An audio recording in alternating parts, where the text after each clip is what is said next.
I'd like to tell you about the strangest secret in the world. Not long ago, Albert Schweitzer, the great doctor and Nobel Prize winner, was being interviewed in London, and a reporter asked him, "Doctor, what's wrong with men today?"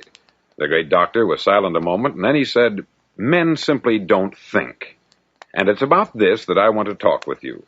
We live today in a golden age. This is an era that man has looked forward, dreamed of, and worked toward for thousands of years. But since it's here, we pretty well take it for granted. We in America are particularly fortunate to live in the richest land that ever existed on the face of the earth, a land of abundant opportunity for everyone. But do you know what happens? Let's take 100 men who start even at the age of 25. Do you have any idea what will happen to those men by the time they're 65? These 100 men who all start even at the age of 25 believe they're going to be successful. If you asked any one of these men if he wanted to be a success, he'd tell you that he did. And you'd notice that he was eager toward life, that there was a certain sparkle to his eye, an erectness to his carriage, and life seemed like a pretty interesting adventure to him. But by the time they're 65, 1 will be rich, 4 will be financially independent, 5 will still be working, 54 will be broke. Now think a moment. Out of the 100, only 5 make the grade. Why do so many fail? What has happened to the sparkle that was there when they were 25? What's become of the dreams, the hopes, the plans? And why is there such a large disparity between what these men intended to do and what they actually accomplished?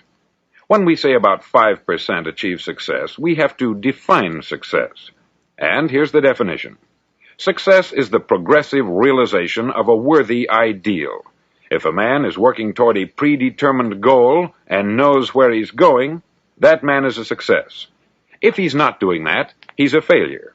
Success is the progressive realization of a worthy ideal.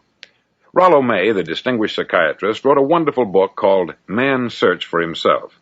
And in this book he says, the opposite of courage in our society is not cowardice, it is conformity. And there you have the trouble today. It's conformity. People acting like everyone else, without knowing why, without knowing where they're going. Now think of it.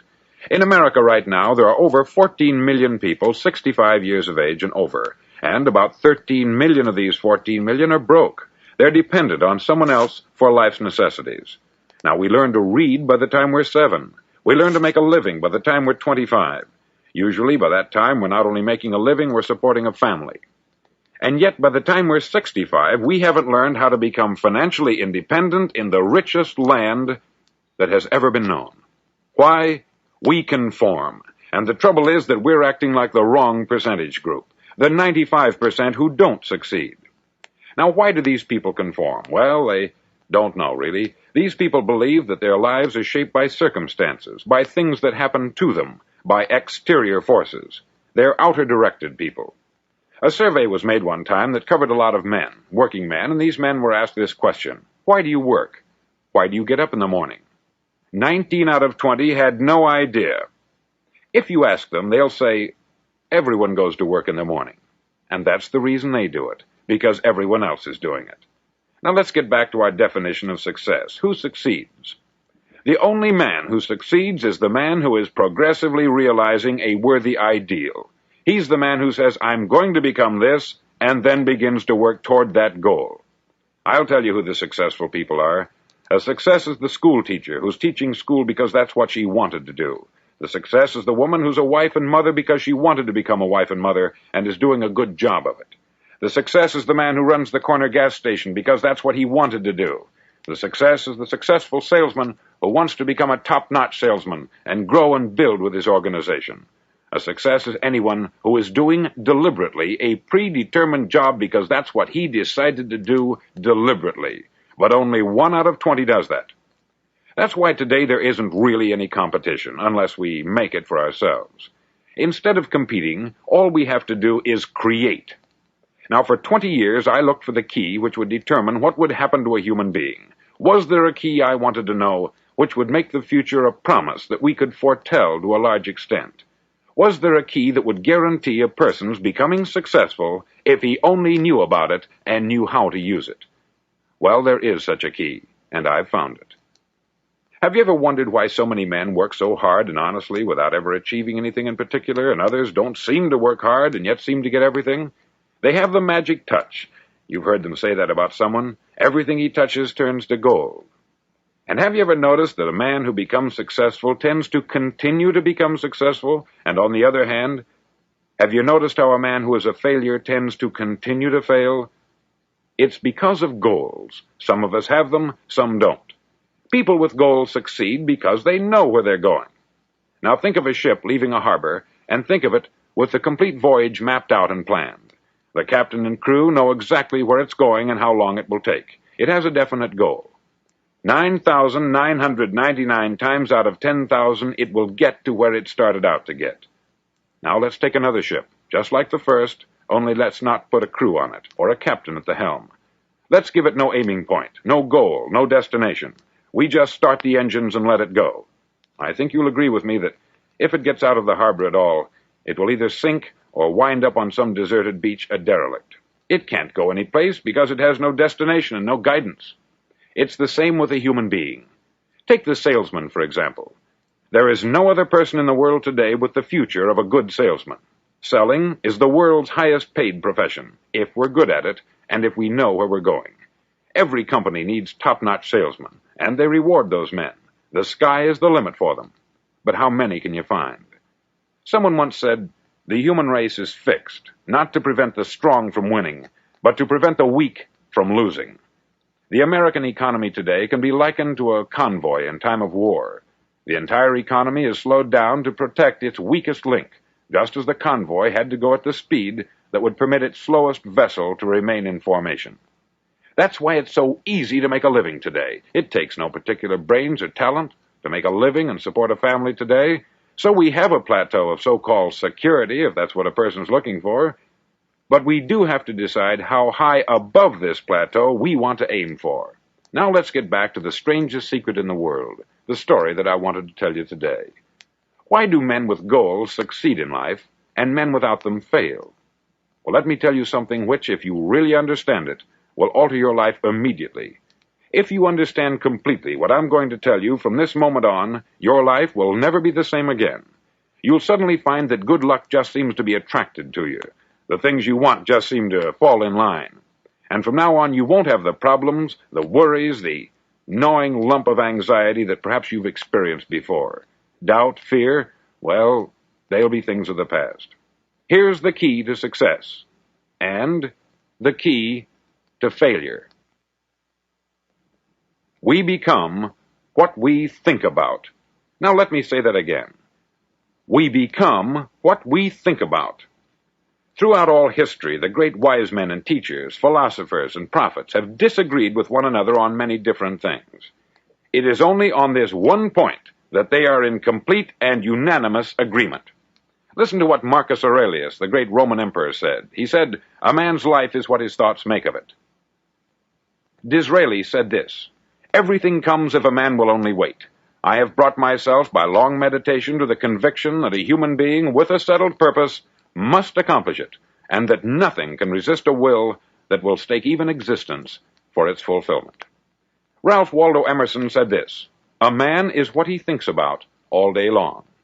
William James said, "The greatest discovery of my generation is that human beings can alter their lives by altering their attitudes of mind." And he also said, "We need only in cold blood act as if the thing in question were real, and it will become infallibly real by growing into such a connection with our life that it will become real. It will become so knit with habit and emotion that our interest in it will be those which characterize belief." He also said this, "If you only care enough for a result, you will almost certainly attain it. If you wish to be rich, you will be rich. If you wish to be learned, you will be learned. If you wish to be good, you will be good. Only you must then really wish these things, and wish them exclusively, and not wish at the same time 100 other incompatible things just as strongly."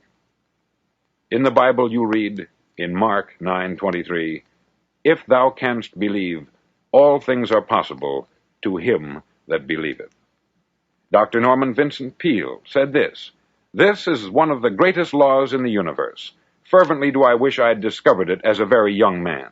It dawned upon me much later in life, and I've found it to be one of the greatest, if not my greatest discovery, outside of my relationship to God. And the great law, briefly and simply stated, is that if you think in negative terms, you'll get negative results. If you think in positive terms, you will achieve positive results. That is the simple fact, which is at the basis of an astonishing law of prosperity and success. In 3 words, believe and succeed. William Shakespeare put it this way: our doubts are traitors, and make us lose the good we oft might win by fearing to attempt. George Bernard Shaw said, people are always blaming their circumstances for what they are. I don't believe in circumstances. The people who get on in this world are the people who get up and look for the circumstances they want, and if they can't find them, make them. Well, it's pretty apparent, isn't it? And every person who discovered this for a while believed that he was the first one to work it out. We become what we think about. Now, it stands to reason that a person who's thinking about a concrete and worthwhile goal is going to reach it, because that's what he's thinking about. And we become what we think about. Conversely, the man who has no goal, who doesn't know where he's going, and whose thoughts must therefore be thoughts of confusion and anxiety and fear and worry, becomes what he thinks about. His life becomes one of frustration, fear, anxiety, and worry. And if he thinks about nothing, he becomes nothing. Now, how does it work? Why do we become what we think about? Well, I'll tell you how it works as far as we know. Now, to do this, I want to tell you about a situation that parallels the human mind. Suppose a farmer has some land, and it's good, fertile land. Now, the land gives the farmer a choice. He may plant in that land whatever he chooses. The land doesn't care. It's up to the farmer to make the decision. Now, remember, we're comparing the human mind with the land, because the mind, like the land, doesn't care what you plant in it. It will return what you plant, but it doesn't care what you plant. Now, let's say that the farmer has 2 seeds in his hand. One is a seed of corn, the other is nightshade, a deadly poison. He digs 2 little holes in the earth, and he plants both seeds, one corn, the other nightshade. He covers up the holes, waters, and takes care of the land, and what will happen? Invariably, the land will return what is planted. As it's written in the Bible, as ye sow, so shall ye reap. Remember, the land doesn't care. It will return poison in just as wonderful abundance as it will corn. So up come the 2 plants, one corn, one poison. Now, the human mind is far more fertile, far more incredible and mysterious than the land, but it works the same way. It doesn't care what we plant. Success, failure. A concrete, worthwhile goal, or confusion, misunderstanding, fear, anxiety, and so on. But what we plant, it will return to us. You see, the human mind is the last great unexplored continent on the earth. It contains riches beyond our wildest dreams. It will return anything we want to plant. Now, you might say, well, if that's true, why don't people use their minds more? Well, I think they've figured out an answer to that, too. Our mind comes as standard equipment at birth. It's free, and things that are given to us for nothing we place little value on. Things that we pay money for, we value. The paradox is that exactly the reverse is true.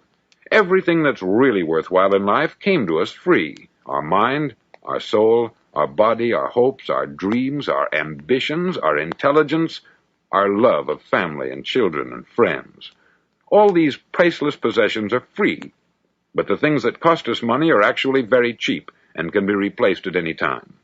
A good man can be completely wiped out and make another fortune. He can do that several times. Even if our home burns down, we can rebuild it, but the things we got for nothing, we can never replace. The human mind isn't used merely because we take it for granted. Familiarity breeds contempt. It can do any kind of job we assign to it, but generally speaking, we use it for little jobs instead of big important ones. Universities have proved that most of us are operating on about 10% of our abilities. Decide now, what is it you want? Plant your goal in your mind. It's the most important decision you'll ever make in your entire life. Do you want to be an outstanding salesman, a better worker at your particular job? Do you want to go places in your company, in your community? All you've got to do is plant that seed in your mind. Care for it. Work steadily toward your goal, and it will become a reality.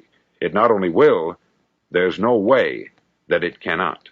You see, that is a law, like the laws of Sir Isaac Newton, the laws of gravity. If you get on top of a building and jump off, you'll always go down. You'll never go up. And it's the same with all the other laws of nature. They always work. They're inflexible. Think about your goal in a relaxed, positive way. Picture yourself in your mind's eye as having already achieved this goal. See yourself doing the things you will be doing when you've reached your goal. Ours has been called the phenobarbital age, the age of ulcers and nervous breakdowns. At a time when medical research has raised us to a new plateau of good health and longevity, far too many of us worry ourselves into an early grave trying to cope with things in our own little personal ways, without learning a few great laws that will take care of everything for us. These things we bring on ourselves through our habitual way of thinking. Every one of us is the sum total of his own thoughts. He is where he is because that is exactly where he really wants to be, whether he'll admit that or not. Each of us must live off the fruit of his thoughts in the future, because what you think today and tomorrow, next month and next year, will mold your life and determine your future. You're guided by your mind. I remember one time I was driving through Arizona and I saw one of those giant earth-moving machines roaring along the road at about 35 miles an hour with what looked like 20 tons of dirt in it, a tremendous, incredible machine, and there was a little man perched way up on top with the wheel in his hands guiding it. And as I drove along, I was struck by the similarity of that machine to the human mind. Just suppose you're sitting at the controls of such a vast source of energy. Are you going to sit back and fold your arms and let it run itself into a ditch? Or are you going to keep both hands firmly on the wheel and control and direct this power to a specific, worthwhile purpose? It's up to you. You're in the driver's seat. You see, the very law that gives us success is a two-edged sword. We must control our thinking.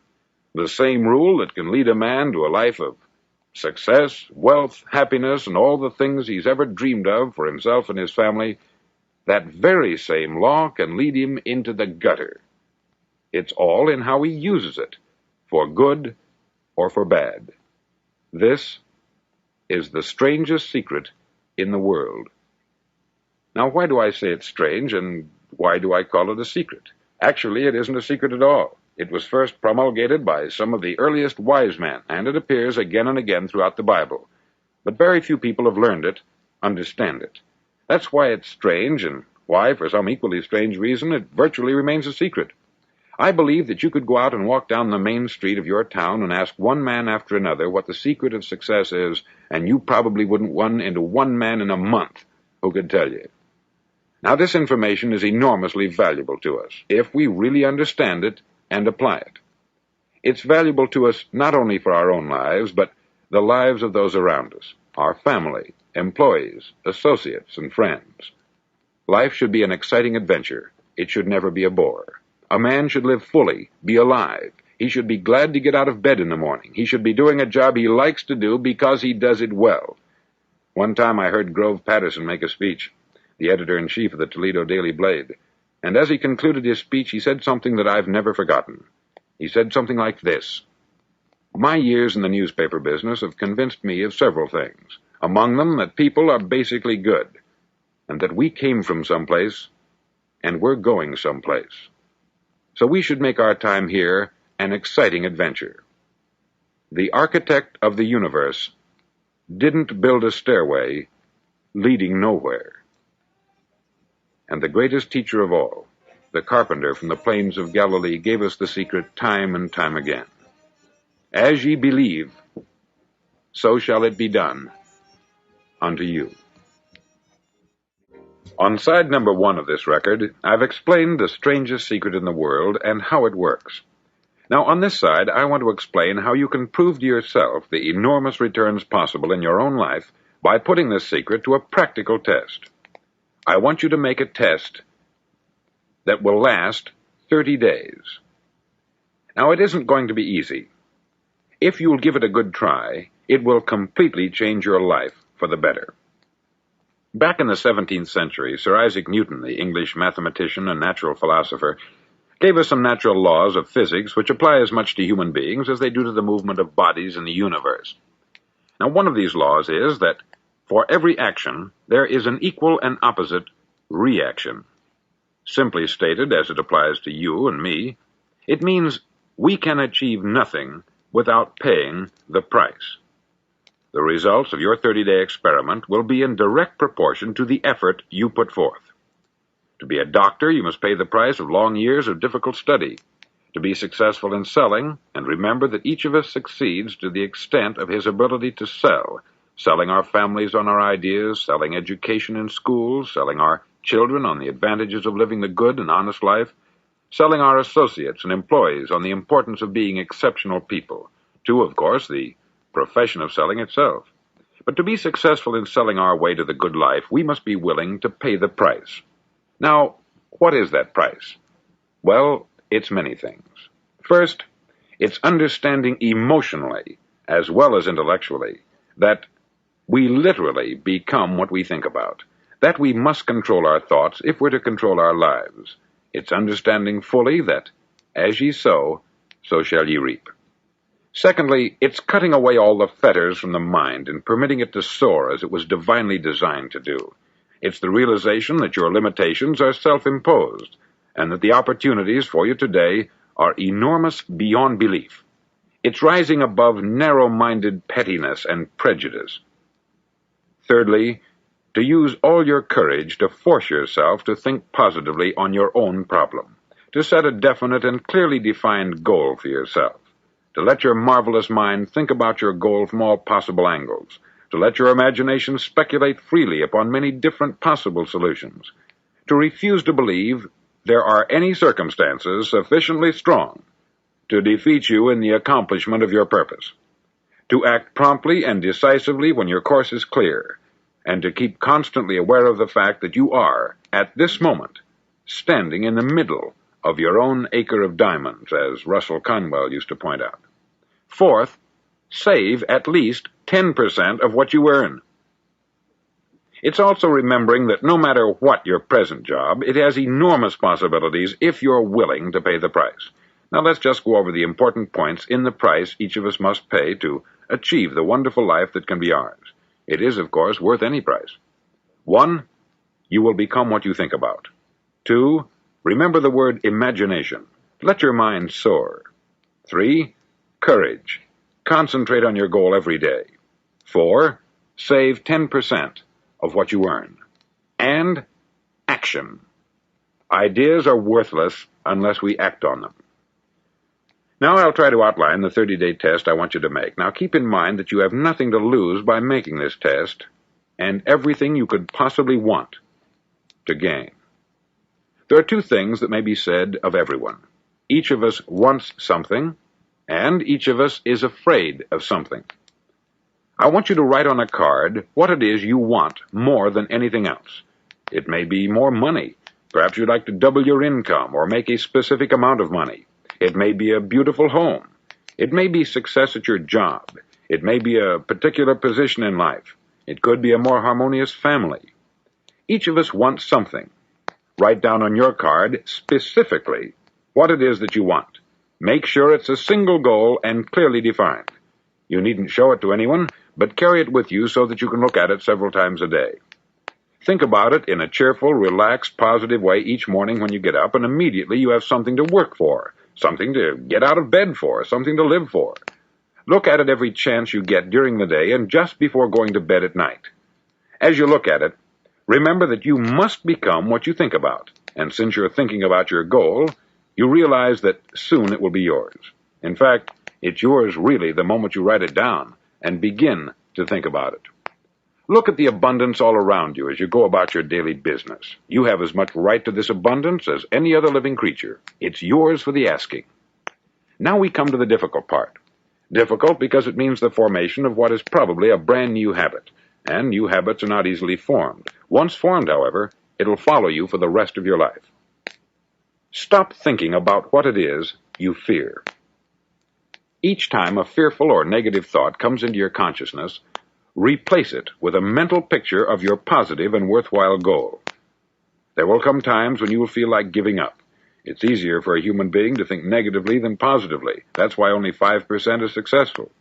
You must begin now to place yourself in that group. For 30 days, you must take control of your mind. It will think only about what you permit it to think. Each day for this 30-day test, do more than you have to do. In addition to maintaining a cheerful, positive outlook, give of yourself more than you've ever done before. Do this knowing that your returns in life must be in direct proportion to what you give. The moment you decide on a goal to work toward, you're immediately a successful person. You're then in that rare and successful category of people who know where they're going. Out of every 100 people, you belong to the top 5. Don't concern yourself too much with how you're going to achieve your goal. Leave that completely to a power greater than yourself. All you have to do is know where you're going. The answers will come to you of their own accord. Remember these words from the Sermon on the Mount, and remember them well. Keep them constantly before you this month of your test. Ask, and it shall be given you. Seek, and ye shall find. Knock, and it shall be opened unto you. For every one that asketh receiveth, and he that seeketh findeth, and to him that knocketh it shall be opened. It's as marvelous and as simple as that. In fact, it's so simple that in our seemingly complicated world it's difficult for an adult to understand that all he needs is a purpose and faith. For 30 days, do your best. If you're a salesman, go at it as you've never done before, not in hectic fashion, but with the calm, cheerful assurance that time well spent will give you the abundance in return you deserve and want. If you're a homemaker, devote your 30-day test to complete giving of yourself, without thinking about receiving anything in return, and you will be amazed at the difference it makes in your life. No matter what your job, do it as you've never done it before for 30 days. And if you've kept your goal before you every day, you'll wonder and marvel at this new life you've found. Dorothea Brand, outstanding editor and writer, discovered it for herself and tells about it in her fine book, Wake Up and Live.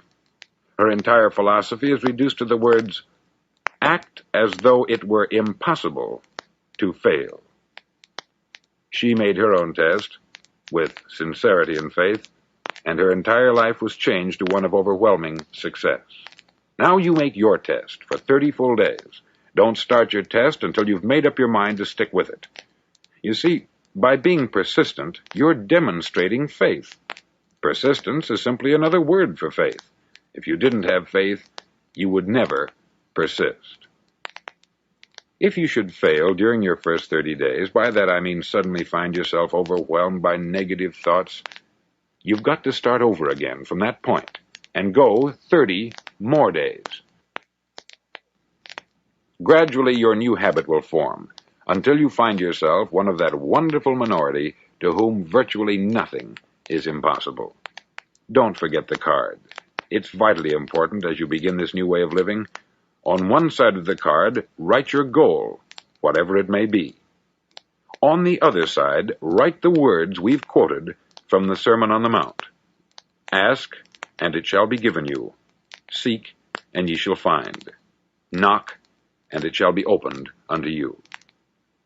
In your spare time during your test period, read books that will help you. Inspirational books like the Bible, Dorothea Brand's Wake Up and Live, The Magic of Believing by Claude Bristol, Think and Grow Rich by Napoleon Hill, and other books that instruct and inspire.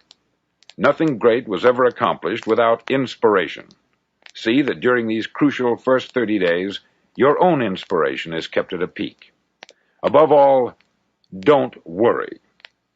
Worry brings fear, and fear is crippling. The only thing that can cause you to worry during your test is trying to do it all yourself. Know that all you have to do is hold your goal before you. Everything else will take care of itself. Remember also to keep calm and cheerful. Calm and cheerful. Don't let petty things annoy you and get you off course. Now, since making this test is difficult, some may say, well, why should I bother? Well, look at the alternative. No one wants to be a failure.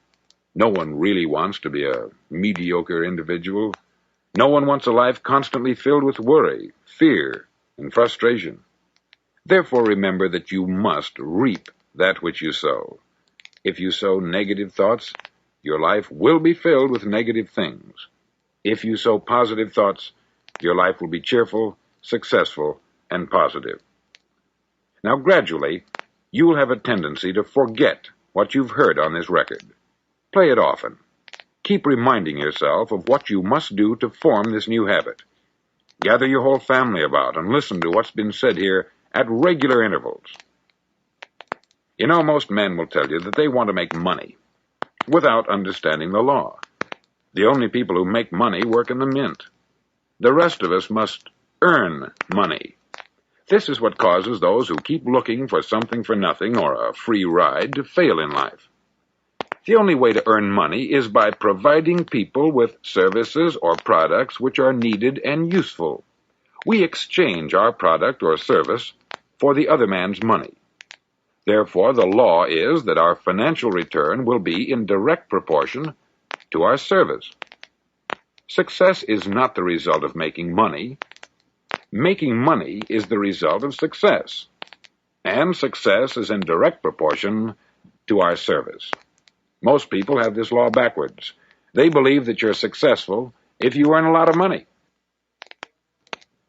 The truth is that you can only earn money after you're successful.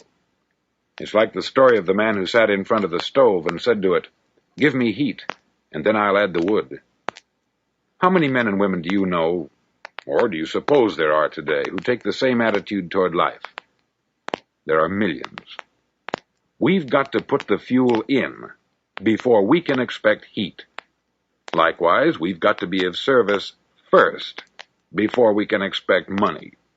Don't concern yourself with the money. Be of service. Build, work, dream, create. Do this, and you'll find there's no limit to the prosperity and abundance that will come to you. Prosperity is founded upon a law of mutual exchange. Any person who contributes to prosperity must prosper in turn himself. Sometimes the return will not come from those you serve, but it must come to you from someplace, for that is the law. For every action, there is an equal and opposite reaction. As you go daily through your 30-day test period, remember that your success will always be measured by the quality and quantity of service you render, and money is a yardstick for measuring this service. No man can get rich himself unless he enriches others. There are no exceptions to a law. You can drive down any street in America and from your car estimate the service that's being rendered by the people living on that street. Had you ever thought of this yardstick before? It's interesting. Some, like ministers and priests and other devoted people, measure their returns in the realm of the spiritual, but again, their returns are equal to their service.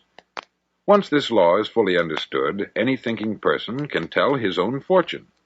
If he wants more, he must be of more service to those from whom he receives his return. If he wants less, he has only to reduce this service. This is the price you must pay for what you want. If you believe you can enrich yourself by deluding others, you can only end by deluding yourself. Just as surely as you breathe, you'll get back what you put out. Don't ever make the mistake of thinking you can avert this. It's impossible. The prisons and the streets where the lonely walk are filled with people who tried to make new laws just for themselves. We may avoid the laws of man, but there are greater laws that cannot be broken. An outstanding medical doctor recently pointed out 6 steps that will help you realize success. 1. Set yourself a definite goal. 2. Quit running yourself down. 3. Stop thinking of all the reasons why you cannot be successful, and instead, think of all the reasons why you can. 4. Trace your attitudes back through your childhood and try to discover where you first got the idea you couldn't be a success, if that's the way you've been thinking. 5. Change the image you have of yourself by writing out a description of the person you would like to be. And 6. Act the part of the successful person you have decided to become. The doctor who wrote those words is a noted West Coast psychiatrist, David Harold Fink, M.D. Do what all the experts since the dawn of recorded history have told you you must do. Pay the price by becoming the person you want to become. It's not nearly as difficult as living unsuccessfully. Make your 30-day test. Then repeat it. Then repeat it again. Each time it will become more a part of you until you'll wonder how you could ever have lived any other way. Live this new way, and the floodgates of abundance will open and pour over you more riches than you may have dreamed existed. Money?